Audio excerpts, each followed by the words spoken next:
You listened to episode 3 and you've done your interview. You got the questions, you got the answers you wanted. What next?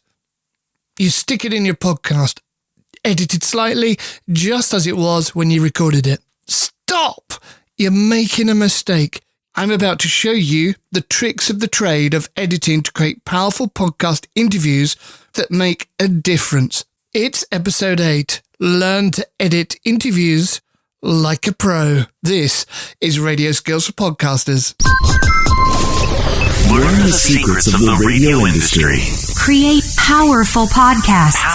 Powerful podcasts.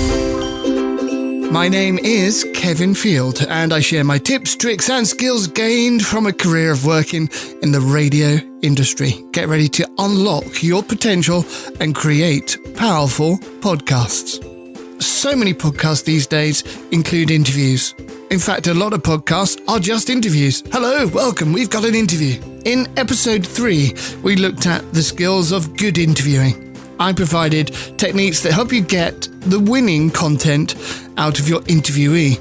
In this episode, I'll provide you with 3 examples of how you can utilize those interviews in different ways. You'll learn how to repurpose, how to edit to your needs, and to the requirements of your guest, but most importantly, of your podcast. We'll look at how you can edit your way out of a bad interview. Trust me, they happen. They've happened to me. And why you shouldn't keep everything in your interview. Lots must go. But we'll talk about that in a few moments. Top tip this week helps you eliminate crutch words, or bridge words, some people call them. That includes the ums and ahs and the phrases like kind of, basically, and at the end of the day. A tip how to get rid of those in the edit as well, following in a few moments' time. I always like to hear from you. Feel free to get in touch at radio_skills on Twitter or email skills@radioskillsforpodcasters.com. Thank you so much to those who rated this podcast and left a review on iTunes. Really much appreciate that. Bowled over. And we'll talk more about that in a new podcast that's associated with this one called The Edge. Suffice to say, we're in new and noteworthy at the time of this episode, and hopefully you'll help us stay there with your reviews and your ratings of this podcast. Thank you so much. Let's get into this episode with a meaty subject of editing your interview. This is Radio Skills for Podcasters. I'll start off where we left off in the first episode of Interview Techniques and Skills. That was episode 3 of Radio Skills for Podcasters. When you're thinking of questions before and during your interview, think about your edit. So the advice I gave before is have a cue sheet there to write with the questions along the side and make notes as you go along. I do that all the time. I keep good note tips along the side of things that have happened. If you didn't, listen back to the interview again and write notes alongside that so you know what you're editing. Maybe time code it as well so you know where you need to take out the bits of content that you don't want, the ums and ahs maybe and all those sort of things. So after the recording, keep your raw edit. Never, ever edit the raw. Get the raw copy, put it somewhere safe and keep it there.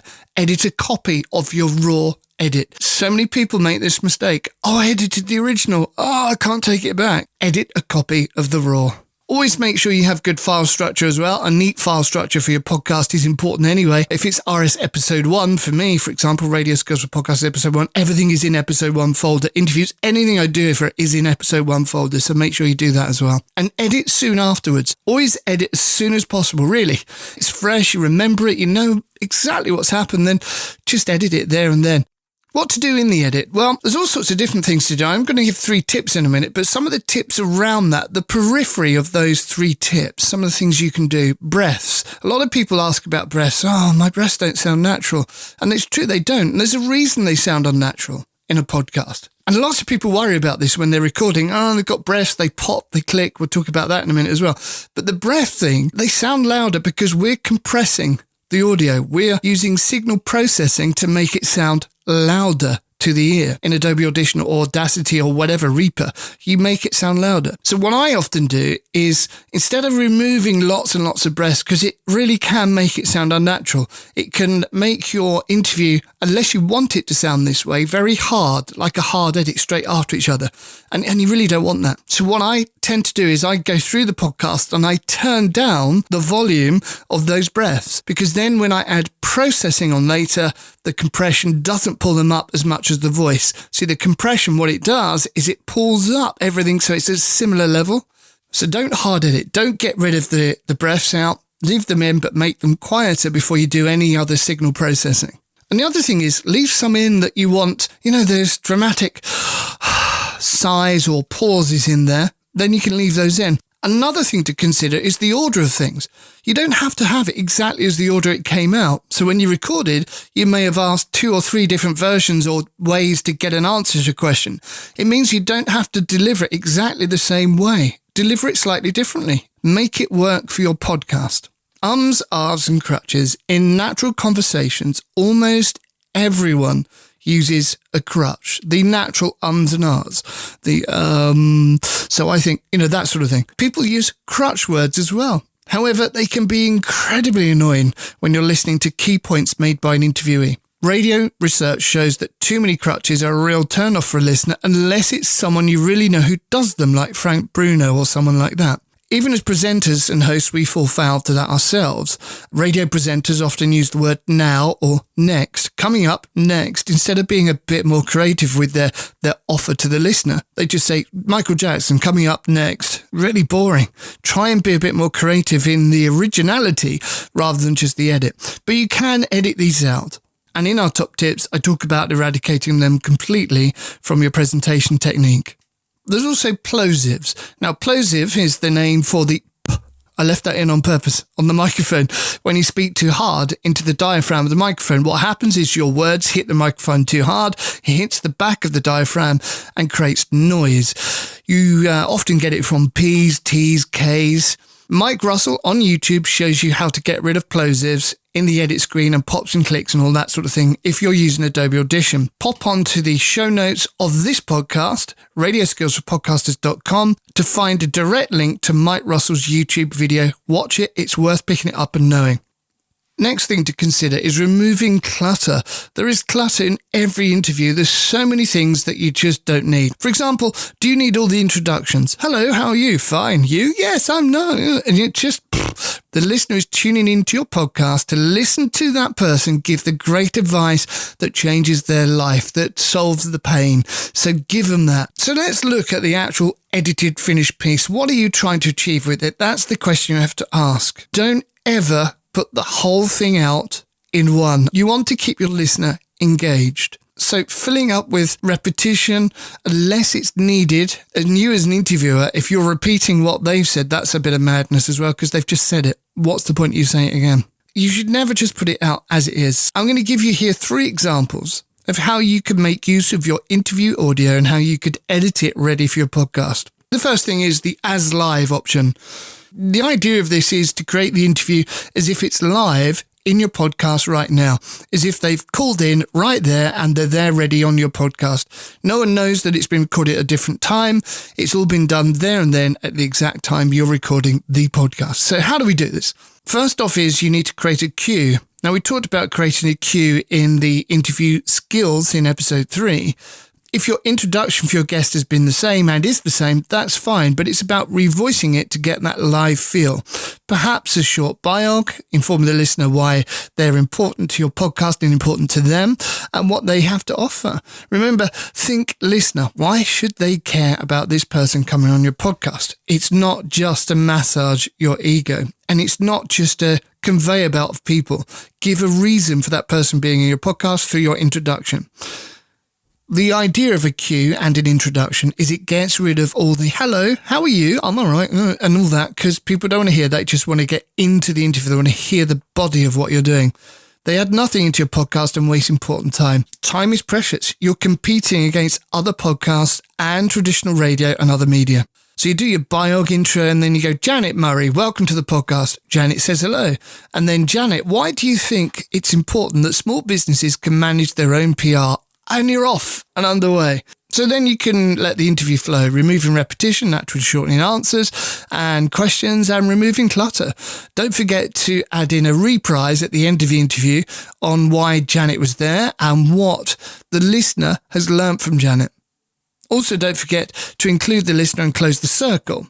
How can we find out more about you, Janet? Option 2 is the pre-recorded narrated interview. Now, with this one, it's slightly differently. You could create a narrated journey for your listener and make it obvious the interview is pre-recorded and that you're about to share the best bits of that interview. I managed to catch up with Janet Murray and we had a good chat-style interview. Now, it's a clever way of getting the best bits of an interview with a guest and not playing the whole thing out. It's a clever way of pinpointing clear and important suggestions from the interviewee guest so that your listener understands how it can help them. You're narrating the trip that your listener's going on. Cue you write for this type of interview is slightly different.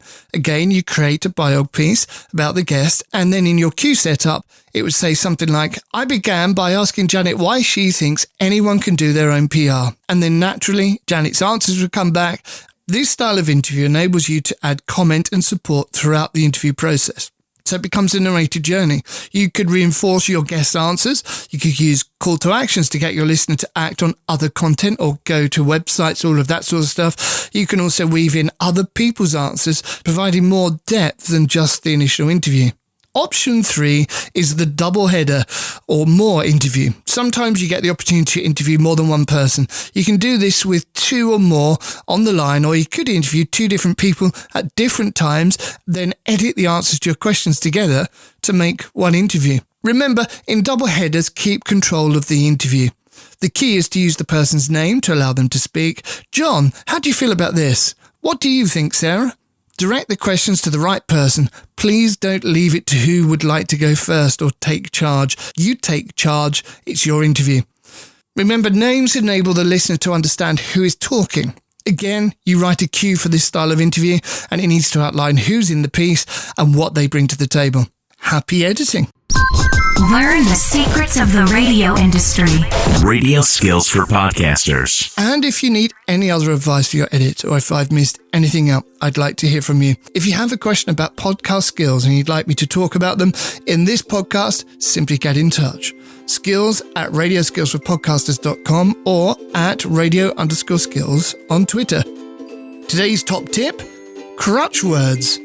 They are called crutch words because we lean on them. Some call them bridge words, but they help us in conversations. We buy time in a conversation, or we think we add emphasis to what we're saying by using certain crutch words. Great examples of add emphasis are basically, actually, and literally, or mini phrases like, you know what I mean, and at the end of the day. There's also crutch sounds as well. These are the things that are gap fillers when our brain is trying to catch up. So how do you eradicate these from your podcast or maybe from your presentation techniques? We've already learnt that you can edit them out, but how do we do it without editing? First, I'd argue that 1 or 2 ums and ahs are fine as long as they contribute to the prosody, that's the sing-song, of your speech. However, too many take away from the subject being presented. To help you get rid of them ahead of recording, make notes. Mentally or physically. When I say mentally, in your head, say to yourself, don't say basically. And then when I say physically, write it down right in front of you saying, don't say basically. It's that simple. It works. I've taught presenters to do this on the radio who say now or next and all those sort of things. It's really easy to fall into it, but if you put it in front of you, it really will stop you saying it. Trust me. Next time on Radio Skills for Podcasters, episode 9, we look at the world of libel and defamation. See you next time at Radio Skills for Podcasters. Find us on Facebook, Google+, Radio Skills for Podcasters. At radio_skills on Twitter. Thanks for listening. www.radioskillsforpodcasters.com.